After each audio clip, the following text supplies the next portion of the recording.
Здравейте, казвам се Анжелина Илиева и съм актриса. В момента съм водеща на рубрика и предавания на спортна тематика. Участвала съм в няколко български сериала с епизодични роли, сред които Татковци, Скъпи наследници, Много мой човек и други. През изминалата година имах премиера на късометражния филм Волтрон, чуждестранна продукция, в който взех главната женска роля.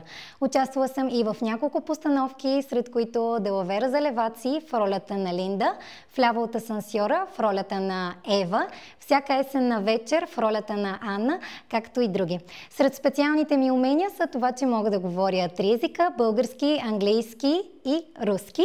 Също така практикувам свирене на кабагайда, танци и бойни изкуства. Бих се радвала да се срещнем на снимачната площадка.